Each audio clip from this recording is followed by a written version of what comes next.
folks, today I'm going to show you how to set up and operate an off-grid power station that's going to be ran off of batteries as well as solar power. Primarily you're going to use something like this in a remote off-grid situation where you don't have access to the grid. Perhaps in your garden shed, that's where mine is set up. I don't have 120 volt out here to my shed, so I decided to just create my own rather than running electricity all the way from the house. Alternatively, you could use this similar type of setup in an RV, out on a boat. The applications are endless. So let's get started. First thing you'll want to do is find a suitable high sun area to mount your solar panel. This is the southeast corner of my shed. So mount it on there, bolt it down tight, hook up your wiring, run the wires through your shed, drill a hole, and don't forget to caulk it back up once the wires are inside.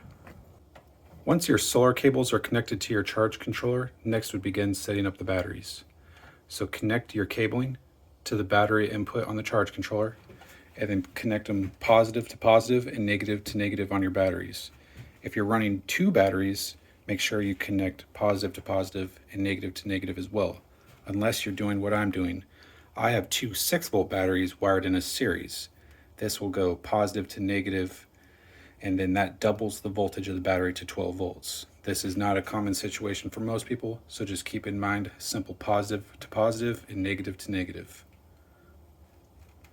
Get your inverter screwed down in place where you want it, and then connect the positive and negative leads on the back of the inverter, and then run them to the positive and the negative on your battery.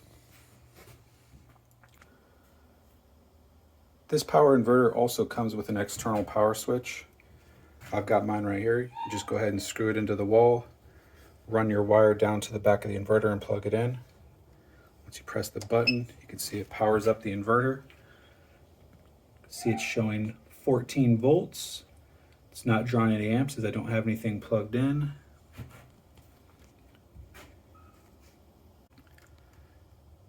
This charge controller also has the option to give you 12 volt power to some light bulbs. As you can see here, I've got a positive and negative to the light bulb switch. And I've got mine ran up to 2 LED lights up top here. So what we'll do is we'll go ahead and press enter. That powers up the lights. You can see the charge controller powers up. And there we go. So this setup is fully activated right now and ready to go. Here I've got a little fan I keep in my shed to cool it down when I'm working out here. We'll go ahead and plug it in. You can see, we'll go ahead and power it right up. This has plenty of power. I charge my electric lawnmower off it. Run a small heater in the winter time. If you don't want this mounted in a shed, the process is still going to be the same. You can mount it on the roof of an RV.